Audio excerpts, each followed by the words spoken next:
University of Illinois Extension. Right. So welcome everybody tonight. My name is Nancy Kahida. I work with Holly. I have her same job. Holly's the one who set up these great Wilderness Wednesday classes. And tonight we have with us Ann Hughes. We'll get started in just a couple minutes.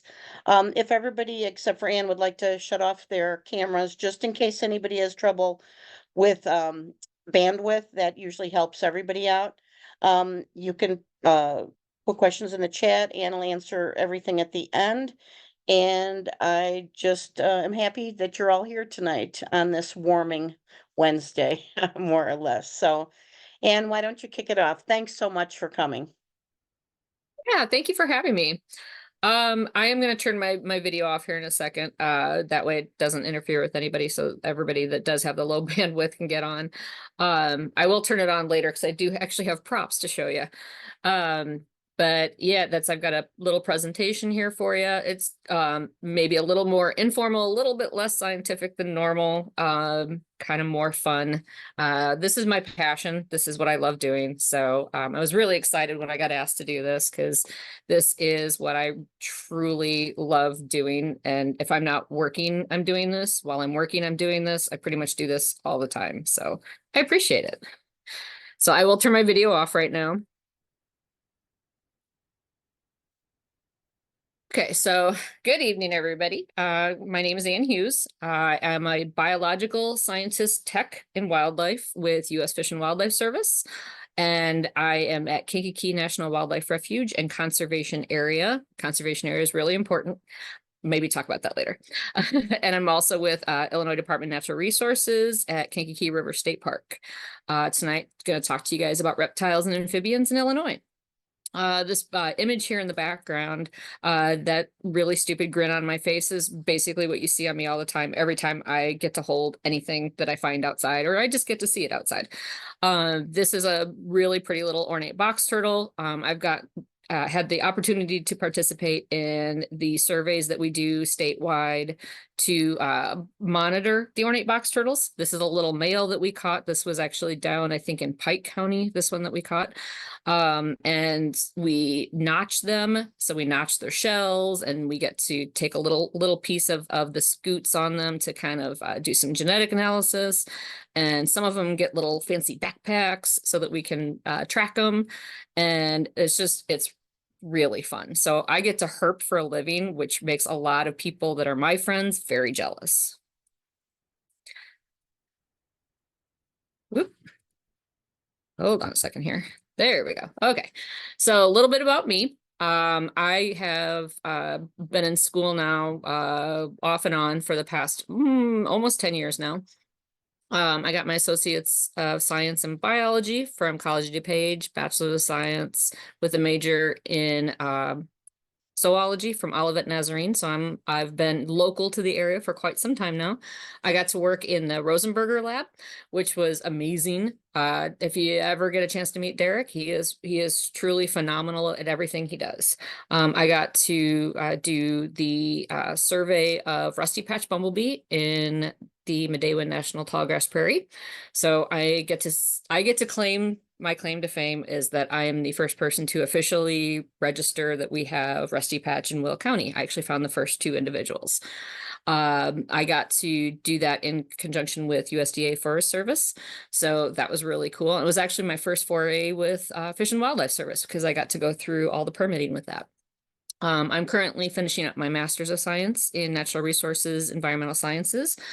And that will be in ornithology, and that's at the University of Illinois, Champaign-Urbana. I'll be working out of the Ward Lab, and I'm actually going to be studying the effects of different conservation practices, including the CRP, CREP, and SAFE programs on grassland and grassland birds. So looking at avian presence, abundance, and diversity. It's a lot of statistical analysis. In the past, I have worked with the CAPS program, which is Cooperative Agricultural Pest Survey, and that was a hybrid where I worked with INHS out of the University of Illinois, but I also worked with USDA APHIS. I did that for a few years. I got to study pathways of spotted lanternfly, gypsy moth, a bunch of different invasive pests. Then for a couple years, I worked with the CREP program, which is Conservation Reserve Enhancement Program. And that was also a hybrid, INHS and IDNR. And I'm now a hybrid again, where I work with U.S. Fish and Wildlife Service, and I'm a partner hire. So I actually get to work with the IDNR as well. So I'm out of Kankakee National Wildlife Refuge and Conservation Area, which that is one of the newest in the entire refuge system. So that is super exciting for all of us that it's a brand new refuge and it's growing and it's going to be amazing. Personally, I am a mother of two boys. One is a recent zoology graduate and forestry graduate. That's why his photo is up there. That is his cute little grin up there when he was out catching lizards with me in Florida. So he actually also has a huge passion for herpetology and has now decided that he thinks he might actually go back to school now for a master's and PhD in herpetology. So I'm super excited about that.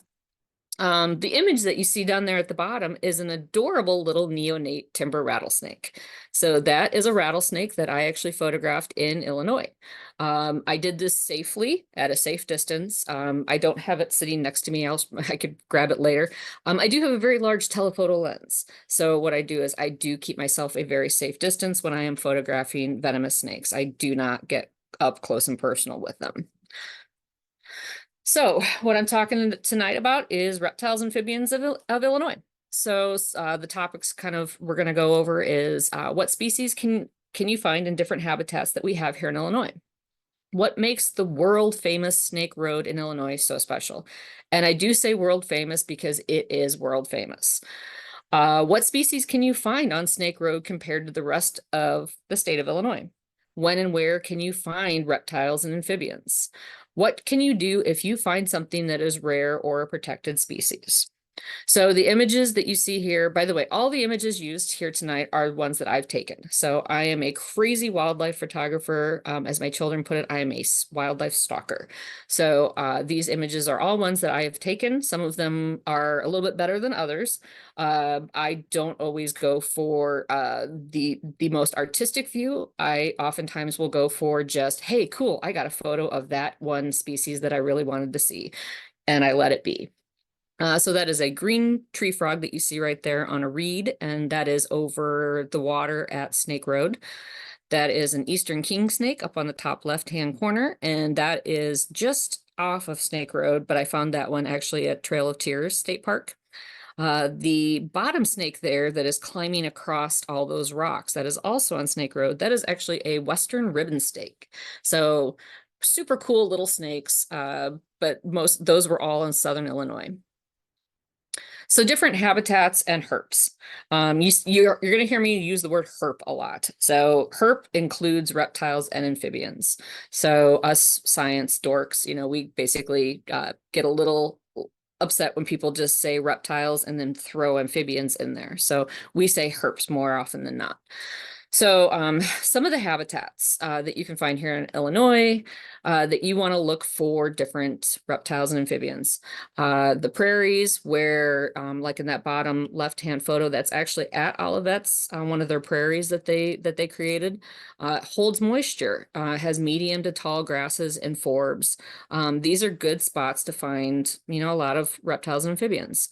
Wetlands that hold water all year, have some fallen trees, have some openings to sun. It doesn't necessarily mean I'm not saying it's a lake or a stream. Oftentimes it can just be 6 inches of water. As long as there is some water source, even if it's the smallest amount, that is a wetland.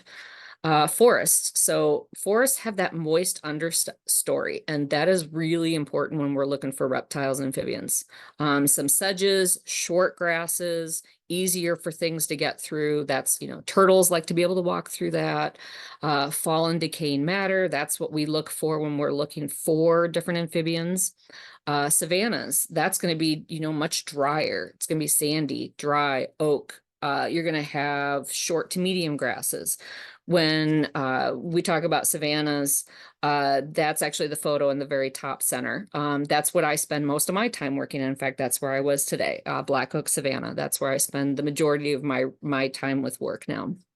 Bluffs, so rocky crevices, hot surfaces, a lot less vegetation than these other habitats. lot of people think that if there's less vegetation and it's just rocks, it's not as great a habitat, but surprisingly, it's a really great habitat. That photo on the very top right-hand corner, that's actually me standing on the bluffs. I'm actually standing up on Inspiration Point down at Snake Road, and I'm overlooking the wetlands that are below it. So bluffs are actually a pretty vital part of reptile and amphibian, their life cycles. So when you're out in the prairie, some of the things you can be looking for are things like racers. We have both black and blue racers here in Illinois, prairie king snakes, fox snakes, pickerel frogs, smooth green snakes, even the Illinois chorus frog. You can find them in prairie settings. The images that I used here, the top left is actually a neonate blue racer. So they're really cool. Some of these snakes that we have here in Illinois, they go through what we call an I can never say this word, ontogenic change. So they go from looking like one snake when they're born, and they look like a completely different snake when they're older. So like this, when it becomes an adult, will actually be this real pretty, almost iridescent blue, dark blue. The one on the top right is our good old garter snake. Everybody knows a garter snake. You see them everywhere. You can find them in basically every habitat. The one on the bottom left, that is our prairie king snake. You will find them in the southern half of the state. Peoria is about the northernmost range for them. And I can definitely tell you, if you really ever want to see a prairie king snake and you've never seen one, spend a weekend down at Sand Ridge. It's just outside of Goofy Ridge, near Emiquon. If you stay there, you will definitely find them during the summer. They are everywhere, and they're just a very beautiful snake. And as you can see, I can pick them up, and I'm not getting bit. You don't see blood on my hands anywhere here. Everything that I'm holding, they don't bite me. I did kind of cheat here because the little green snake that's in the bottom corner, that's actually a rough green snake. I didn't have a photo of a smooth green snake in my, I couldn't find it in all of my databases. So I kind of cheated and threw that one in there. But we do have smooth green snakes in the northern part of the state. If you go into the southern part of the state, they're rough green snakes. But again, you can find them both in prairie settings. If you go into wetlands, you're going to find obviously a lot of frogs and turtles. So you're going to find like Blanding's turtles, painted turtles. You're going to find different map turtles. You're going to find the green frogs. You're going to find bullfrogs, lesser sirens. I don't have a photo of a lesser siren. If anybody knows of anybody doing research on lesser sirens and I can tag along, I'd love to get a photo of a lesser siren someday. The Illinois chorus frog. That is that chubby little guy that's up in the top right-hand corner. They are a very rare species. If you ever actually get to see one, and this is my photo again, so I did get to see them because I got to help with research on them. Count yourself as one of the lucky few. They are very rare. They are very hard to find. They only spend 2 weeks out of the entire year above ground. So they're a very hard species to ever get to see. The photo in the bottom right-hand corner is a neonate cottonmouth. So that is a venomous snake. It spends pretty much all of its time when it's not hibernating in the water, in wetlands. It eats fish, it eats frogs, it eats other snakes. And this is another snake that goes through that ontogenic change. They're almost this like red coppery color with really distinct barring on them. It's really gorgeous when they're little. And then when they get older, they get a little more boring. They're kind of just basically brown. They kind of lose a lot of that barring unless you look at them just right under the light. Some of the turtles that are down there in that bottom photo are map turtles. If you look closely, there is kind of ridging on the top there. That's how you know they're map turtles. They have those little spikes on the top. The frog in the middle, pretty much everybody knows that. It's a leopard frog. And the one in the top, that's our green frog. They're everywhere. When you go into forests, these are some of the creatures you can find there. So you can find the rat snakes, you can find the gray tree frogs, you can find the bird voice tree frog, you can find the marbled salamander. That marbled salamander down there, that was off of Snake Road. It wasn't on Snake Road, it was near there. The black rat snake, he was on his way from the bluffs down to the wetlands. again, Snake Road. That gray tree frog, I know he's green up on that top left-hand corner. That one I actually found at Illinois Beach State Park, and it was just sitting out on a plant in the middle of an oak savanna. So it was near trees. The trees were surrounding it, but it was in a patch of sun in between the trees. But normally you find these guys a little more forested. And then one of the rarer ones that's why it's not the best photo, but it's still a cool species, is the bird voice tree frog. So that's the little guy on the top right-hand corner. The way we know that's a bird voice is if you look at that little yellow patch under its eye. That's how we can actually tell. In fact, I misidentified it in the field when I was out there, looked back through my photos and was shocked that I had a photo of a bird voice tree frog. So they're pretty cool. So if you go into savannas, again, it's dry. You're going to have a lot of sand. These are some of the species you can find there. Would be the hognose snakes. We have eastern and we have plains or western hognose snakes. We have, again, the Illinois chorus frog, ornate box turtles, and we have six-line race runners. We have fowler's toads and even tiger salamanders. Some of the images I've got here, the two top ones are both hognose. The one on the left is an western. The one on the right is the eastern. So you can see they kind of flatten their bodies out. They'll hiss. They're the drama queens. If you ever come across a hognose, just sit there and watch it. They're really funny. They actually play dead. They'll actually flip over, stick their tongue out, open their mouth, writhe around like they're dying, and then just bleh. They're actually quite funny little guys. Down at the bottom there, that's another ornate box turtle while we were doing surveys. And over there on the right bottom, that's a Kankakee bull snake. So those guys are ones that we find out on the savannas quite frequently, but they're very pretty. You can kind of see they have just some really pretty colors on them. If you look closely, his face there, I swear he's actually okay. There's nothing wrong with him. His face looks all mangled. That's what they do. That's their defense mechanism, is they kind of mangle their face and they blow air out, and then they kind of rub their scales together to make a rattly sound. They act super angry, but I've never ever been bit by one of these guys. I've been able to pick many of them up and never gotten bit. So they're pretty cool little critters. So when you're hiking in bluffs, and we don't have a lot of bluffs here in Illinois, but we do have them. Definitely keep your eye out. Even though there's a lot less vegetation, a lot less area that you would think you would find something, you actually find a lot there. So up on the top left up there, those are broad-headed skinks. That's actually a pair. The male was really trying to get the female's attention and was completely ignoring the fact that I was doing a photo shoot with them. So it was actually kind of cool. The copperhead is the one that's on the top right. I actually found that up just above Snake Road on Pine Hills Road. The timber rattlesnake is the guy on the bottom left. I found that near Snake Road, but not on Snake Road. And then the eastern fence lizard is the little guy down there at the bottom. And I found him while hiking. I think it was somewhere around Garden of the Gods is where I found this guy. So some of the other animals that you could actually find, you could find a flathead snake, which I have never seen one. They're actually pretty rare to find. They're pretty cool. Just like the name states, it's a flathead. You find them under rocks. They kind of are just a flat snake that like to hide under flat rocks. So kind of makes sense.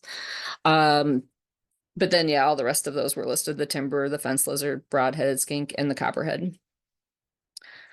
So Snake Road. So when we're talking about Snake Road, I can honestly say it is world famous. I've been hiking there for at least a decade now. Anytime I'm out on this road, I meet people from around the world. I've met people from Germany, China, India, Australia, you name it, they come here.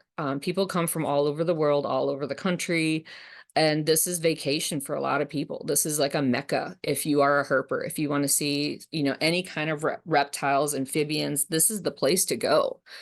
It is 2.5 miles and it is a road. So part of the year it is open to vehicle traffic. But what is really special about it is for 2 months in the spring, 2 months in the fall, so 4 months total, sometimes a little bit longer depending upon how migration's going. They close it. You can't bring bicycles. You can't bring your strollers, nothing with wheels. You can only have foot traffic on there during that time. It is located in Shawnee National Forest. I should have put it on the slide. I forgot to. It's LaRue Pine Hills is, if you're looking it up, it is a natural heritage site. It's managed by both DNR Heritage and by USDA Forest Service. And then a lot of people ask me, why do you, it's 66% of all the herpetofauna in Illinois occur in this one spot. So the reason is it is a unique west facing is very important when it comes to bluffs, but these limestone cliffs that are adjacent to wetlands, oakwood bottoms, agricultural fields, and rivers. So having this combination where you have all of these different habitat types in a single area, what happens is a lot of these creatures want to use one of these habitat types during the summer for breeding and for feeding, but then they want to come back to these bluffs, and these bluffs are used for their hibernaculums. So they all go back and forth twice a year, every year. Some of the animals stay on the bluffs year round. The rattlesnakes actually use these, and the flathead snakes, they'll use these bluffs year round. They don't really migrate too far, but everything else is constantly moving. And it is the most amazing thing, because you can walk this road from morning until night and you will see every kind of creature walking right across the road, right in front of you, right behind you. And it's like having a wild zoo at your feet. I do recommend, if you do ever go, that you plan ahead. If you are new to the area and you've never been herping before, you want to do kind of protective layers on your feet. So I don't recommend anybody going in sandals. I don't recommend tennis shoes. I definitely don't recommend shorts. There's a couple of fun facts about Snake Road. That whole area of Shawnee, one of the reasons why it became part of the National Forest Service is because there's quite a bit of uh, there's a lot of history there. So there's a lot of artifacts. So some genius, I don't know, 100 years ago or so, decided it was a really great idea to deter people from wanting to steal things. A lot of poison plants got planted in the area. I can actually attest to this because I myself have come out of Snake Road having poison ivy, poison sumac, and poison oak all in one weekend and getting stinging nettles on me. It's not fun. I don't recommend it. But the plants there are pretty amazing. Some of them do fight back, so you got to watch out. So definitely plan ahead when you do want to go here. There's a lot to see. And if you are not into the reptiles, I still recommend you try to go. If you're a birder, it's a really great spot to go birding in the spring. I've gotten over 100 species of bird in one day. Basically friends of mine, we hiked one direction birding and just kept stumbling across all the reptiles. It was amazing. We got to bird and herp all day long. So there's a lot to do here, a lot to see. One of the other interesting tidbits here is if you do ever decide to go, the other thing to plan ahead with, there are no bathrooms on Snake Road. And so there are bathrooms up on Pine Hills. So you have to drive all the way up on top of the bluffs through a road, takes about 20 minutes, and then you can find a bathroom. So just a heads up. So this is the list of snakes you can find on Snake Road. It is a long list, and it is a really awesome list. A lot of people go down to Snake Road to try and check this list off. I don't know anybody who has ever found all of this, not at least at one time. Some of these animals will actually move at different times. If you look at the images on the top right-hand corner, that's a Mississippi green water snake. That's actually a state protected species. They're very rare. They actually like it colder, so they do their migration at a different time than like the timber rattlesnakes, which the timber rattlesnakes really like it hot, and so do the hognoses. So you're more likely to find the Mississippi greens in April and then again in October, where you're going to find the timbers more often in like May and September. So it's really hard to find everything all at once. So a lot of us will go at different times. So we won't go just one time. We'll go several times throughout the year. So there are 3 venomous snakes you can find there. So that's why I say you do want to plan ahead and you do want to be prepared. So if you are not used to hiking in areas where there are venomous snakes, there is a high concentration of venomous snakes here. So there's a lot of, if you go in the fall, there's a lot of babies. So the neonates are born and they're usually born September, like August, September, even in October, which means they're teeny tiny. They don't know how to use their venom yet. So you don't really want to, accidentally step on one of those little guys. But you got the timbers, which spend a lot more time where it's hotter and warmer. So you'll find them higher up in the bluffs. You'll find the cottonmouths right on the road because they're cool with cool weather. They don't need it that hot. Copperheads, you will actually find them. They slither right along the base of the bluffs is where I find them most of the time. There's a lot of non-venomous snakes there too. So like I said, there's black racers, you got the black rats. Somebody actually found a prairie king snake this year. So I didn't realize you could actually find the prairie kings there. I was kind of surprised by that. But yeah, the ringnecks, you got the flatheads. Western mud snakes are really pretty. They're rare to find down there, but they are very pretty. It's if you want to see a very stark red and black snake, that is the snake for you. But they're super hard to find in Illinois. So when you get to see one, it's really awesome. We've got eastern and western ribbon snakes. We've got a lot of water snakes down there. So we've got the Midland, the Diamondback, plain-bellied, Mississippi green. So there's a lot of water snakes. We got the eastern garters. We've got smooth earth. So the smooth earth and the Midwest worm snake, those guys are really tiny. And when I say tiny, I mean like they are actually the size of a worm. I've almost stepped on them before. Like you have to watch out for the teeniest little thing. They are absolutely microscopic. And then the worm snake it looks like a worm. So it's kind of like a creamy pink color. There's a lot of DeKay's brown snakes down there. I mean, we got those up here in Chicago, but they're down there as well. Red bellies, the hognose. The image you see on the top left, that's actually a milk snake that I photographed on Snake Road. I'd never seen one that red before, so I was really shocked to see it. The rough grain snakes, you'll find those quite a bit. So that's the middle on the right there is a rough green that I actually photographed on the road.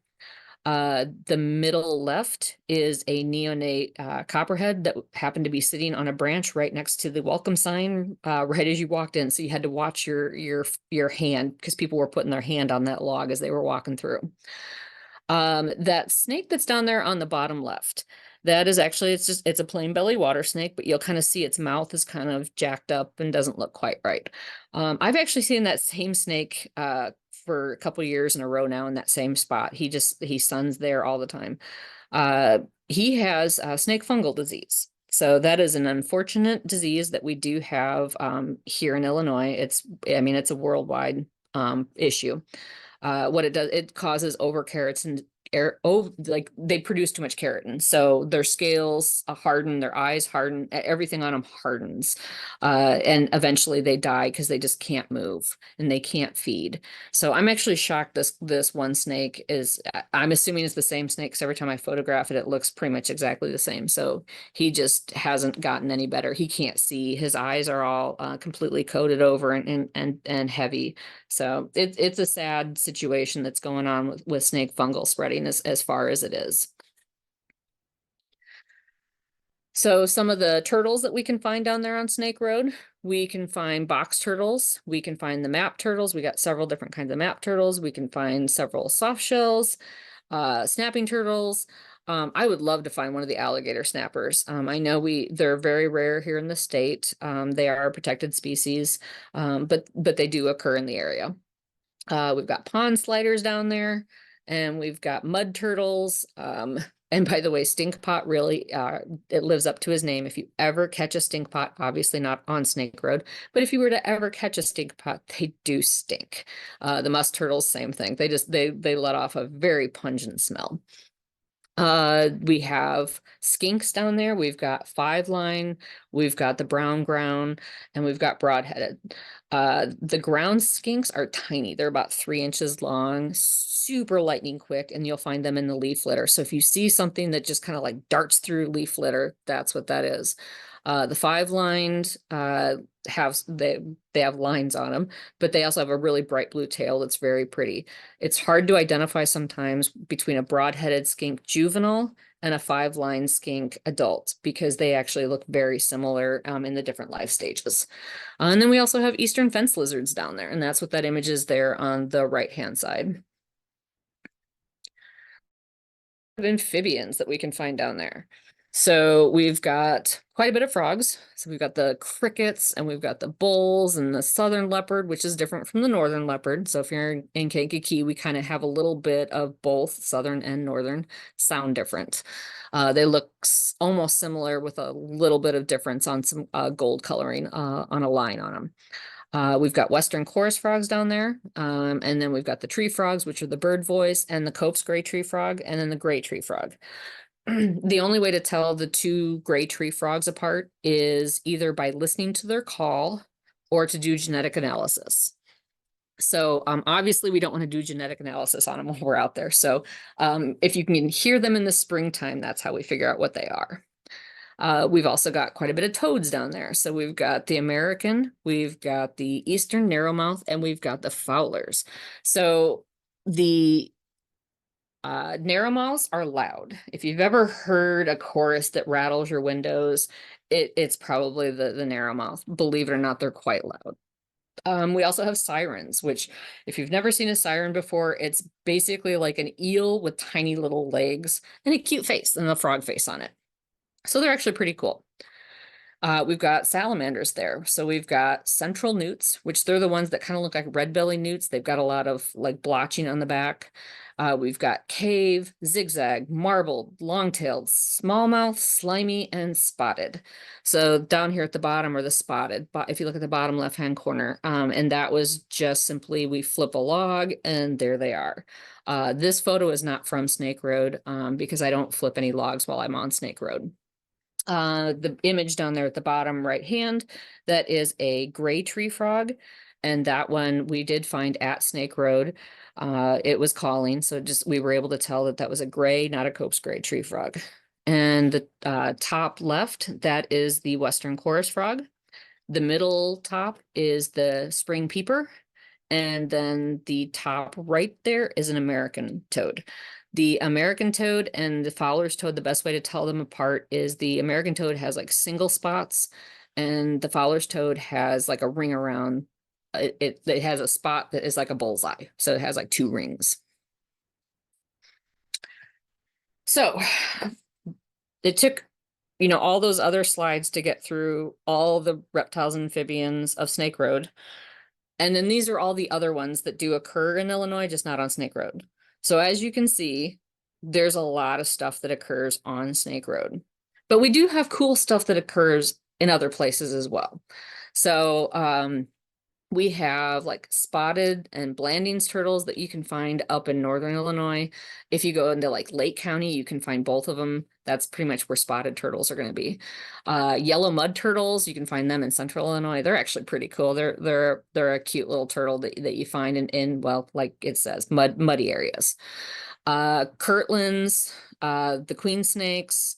Let's see here, the Graham's crayfish. They like wet prairies, wetlands. The crayfish snake is really cool and kind of a pain because they basically like to eat freshly molted crayfish. So they're a very difficult species to to gauge how they're doing, because it's hard to find them, but they're really cool. They're just a very little snake, kind of like a garter snake.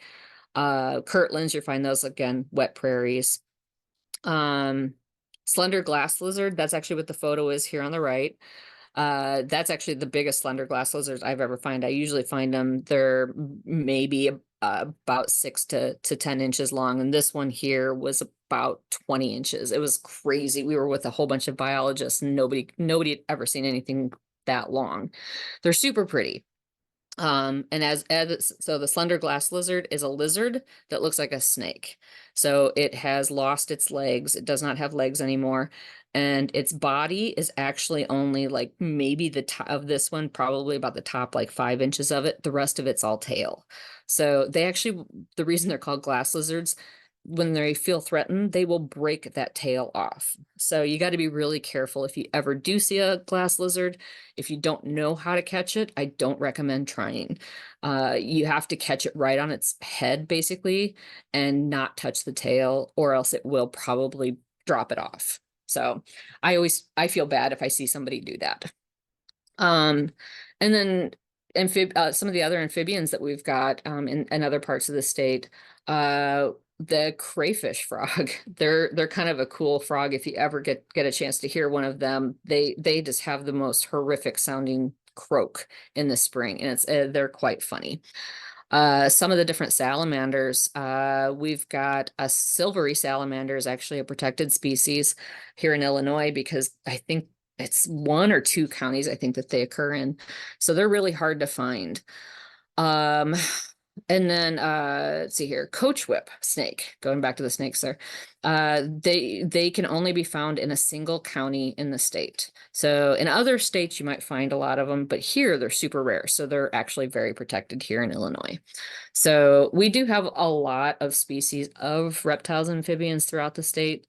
But again, going back to Snake Road, there is just something so cool about so many of them occurring all in one place. So, when and what conditions should you be out looking for herps, or as we say, herping? So, I love to tell people over, freezing, and sunny. And I actually had to eat my words, because that photo down there at the bottom, that is a garter snake. That is at Illinois Beach State Park. And this was 2 winters ago. It was 11 degrees Fahrenheit was the high for that day. This snake was very much alive. I actually tried to rescue it. I tried to like pull it off of the ice, and it wanted nothing to do with me. And it actually got away from me. So it was very much warmed up and doing just fine. So believe it or not, you find most of them above freezing, but we have a couple goofballs that will actually come out even when it's freezing out. One of the things I do say about some of our creatures that we have are well adapted to the cold. I've actually seen common snapping turtles walking around under a sheet of ice in the middle of winter. They don't necessarily completely hibernate. I don't know exactly what reason they're moving around for, but they are. It's pretty cool that the way that they've adapted to do that. But back to finding them. So when the sun's out, look for basking herps. The best time is always going to be first thing in the morning, and then about right at sunset, and then about 2 hours. Basically 2 hours after sunset, you can set your watch and you'll stop seeing anything. And the reason is most of the year it gets so hot in the middle of the day that all these reptiles and amphibians, they overheat. So if you want to find them, you got to get up really early and find them, coming out and wanting to get that first little bit of warmth. And then they go back and they cool off for the day. And then what they do is they come out and they hunt at night. So they're hunting at that twilight time. And what we do is we do a lot of road cruising. So we find areas that we want to find specific species, and we will actually get in our cars and we will drive up and down roads. And we just kind of look, because that's where you're going to find stuff. If you want to go hiking on some of the areas where you know that they've got some dark gravel, or if they've got some of the paths paved, you'll find the snakes coming right out, and they actually will sun themselves there. You'll see the ribbon snake, which is the top right hand corner, that was out on a bridge. There was actually about 20 of them. That was just, I thought he was cute the way he was kind of periscoping at me. But there was a ton of them up on this bridge, and what they were doing is it was a flood stage underneath, so there was tons of fish all over, and so they would drop in, grab a fish, and then hop back up, and they were sitting and warming up on top of this bridge, because this is early in the spring, so it wasn't that warm yet. So this was probably about like 10 o'clock in the morning that I found these guys. And then another thing is migration is triggered by that first spring warm rain. So you definitely want to get out there and really look around. So watch the weather. We watch weather constantly because that's how we determine when we're going to go looking for different things. You can actually find some areas if you know a road's going to flood and it's near a refuge, it's near some sort of a, nature preserve or a water, anywhere where there's water. Go check it out when it's raining and you know that water is going to go across the road. You'll find I've found tiger salamanders, spotted salamanders, sirens just going right across. I couldn't stop my car fast enough to get the photos of the sirens, and I was very bummed, but I saw a couple of them going across the road in southern Illinois, and it was really cool. So just look around when it's raining, because you'll just never know what you're going to find.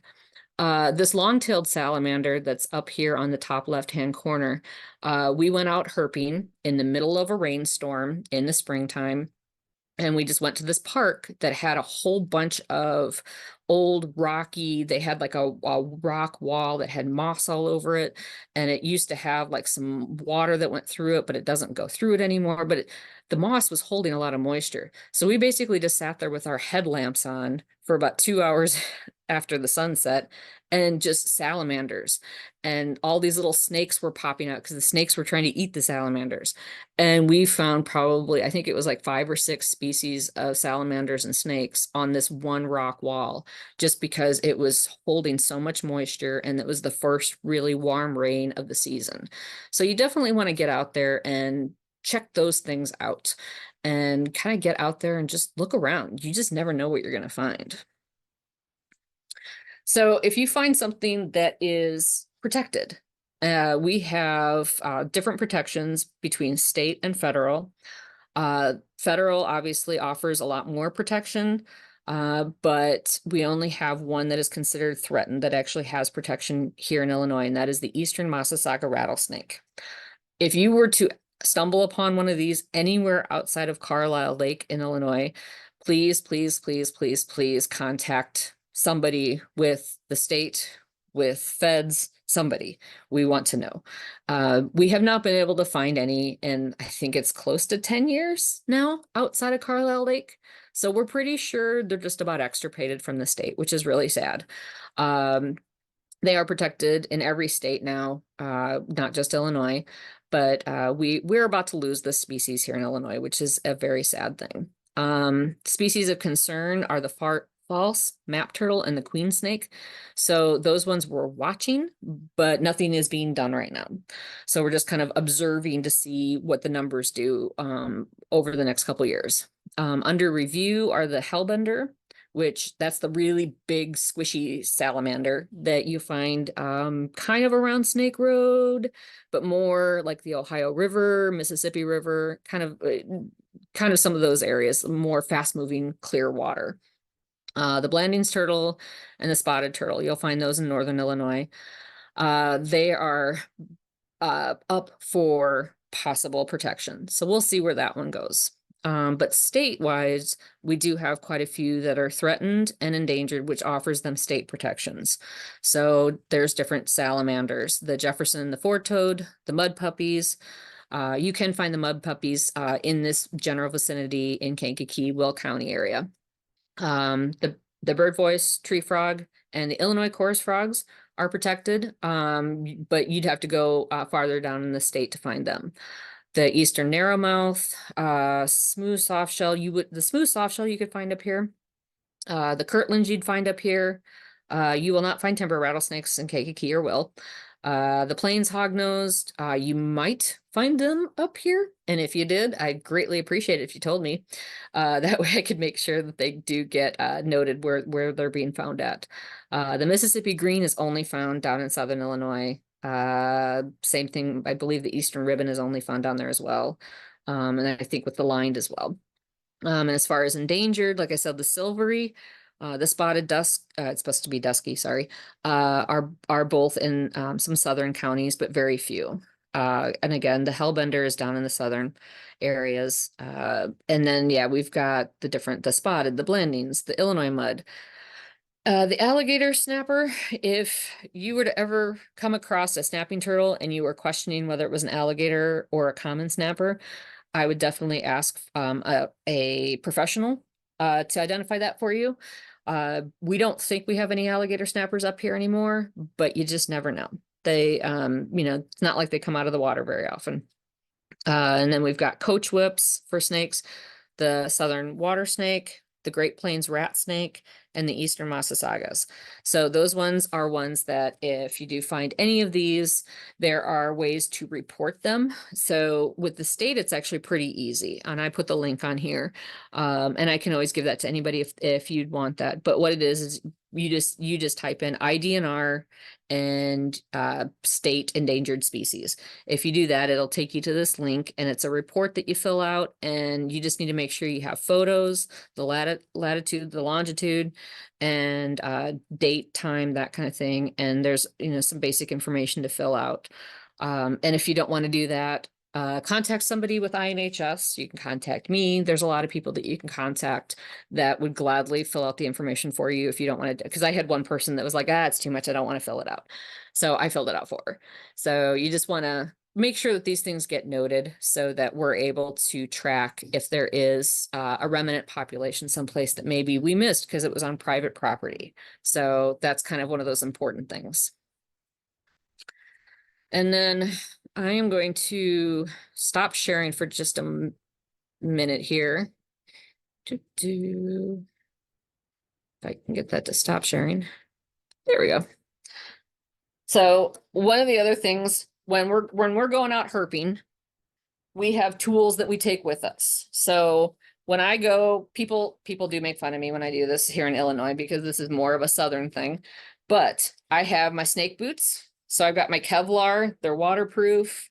So again, wildlife photographer, I'm also a birder, and I'm also chasing bumblebees all the time, which means I get easily distracted. So I might not always be looking at my feet. So when I'm in areas where there's a high population of venomous, like say Snake Road, I prefer to err on the side of caution.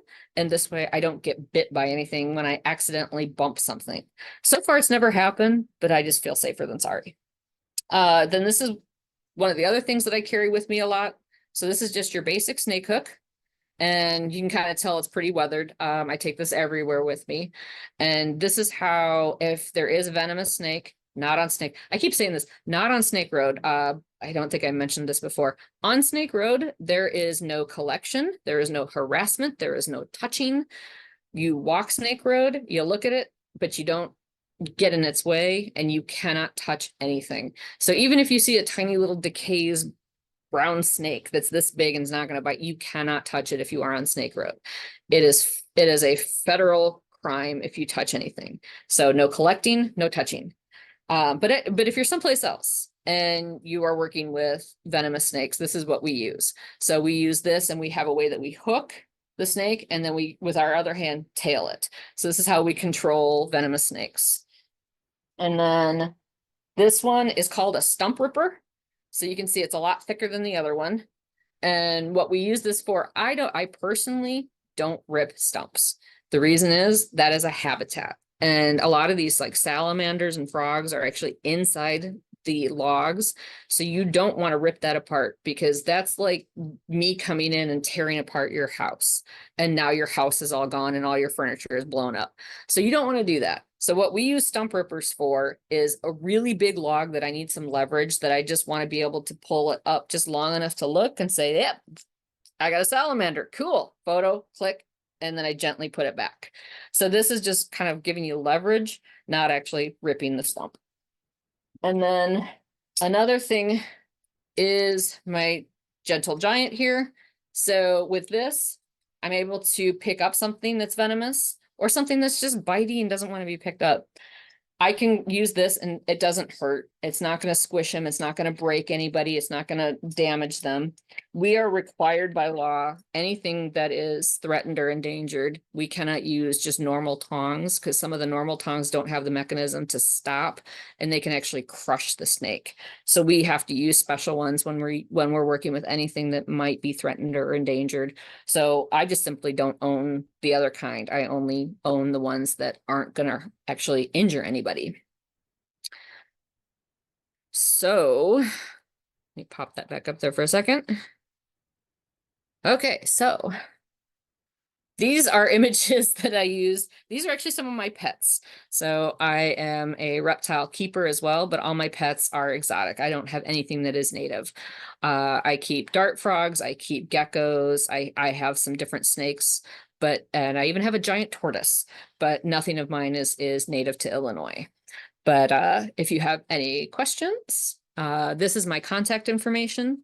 And again, I am out at the Kankakee Wildlife Refuge.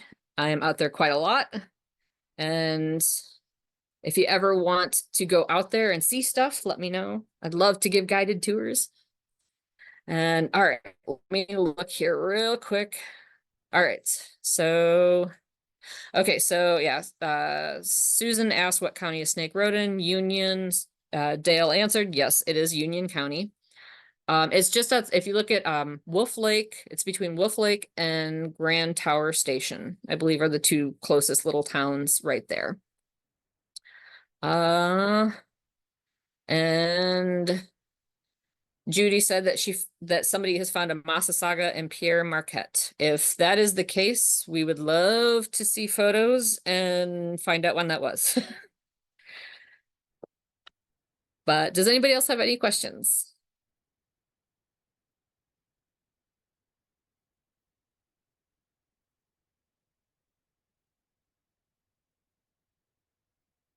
Nope. Well, Anne, we'll give them just a couple more minutes to Okay. think of it, because you know what happens all the time is like, oh, I wish I would have asked this. So, Yeah. first of all, just want to thank you so very much. What an extraordinarily wonderful presentation, and you certainly are a master of the knowledge with herp. So this is really a great opportunity for all of us. And this will be this recording will be I don't know if Holly posts it or what she does, but Okay. I'm gonna put my email in the chat as well, because just in case anybody has any questions, if it lets, oh, here we go. If it lets me do it. Yeah, I say somebody just asked what my favorite thing was to herp for. I have a soft spot for the Illinois chorus frog. I've done a lot of with my master's work. I've done a lot of research with it. In fact, I had a whole proposal written up to try and do my master's and my PhD on that. And it was just with me living up here and everything, it just Yeah. nobody was buying it. Nobody was willing to fund me for it. Yeah. Yeah, but I got to spend a lot of time doing research. I joke with everybody. I really like hybrid jobs. I like working where I get to work with Yeah. multiple agencies, and Right. that The really afforded. partnerships and the Yeah, opportunities. Sure. that afforded me the chance to get to do research with INHS, IDNR, and really, I spent a month living in the field, getting to research the Illinois chorus frogs, and it was magical. I love them. They're so hard to find. They only emerge for 2 weeks out of the year, and then they're back underground, so you don't see them. Right. Right. And you just Truly have to be in the elusive. right.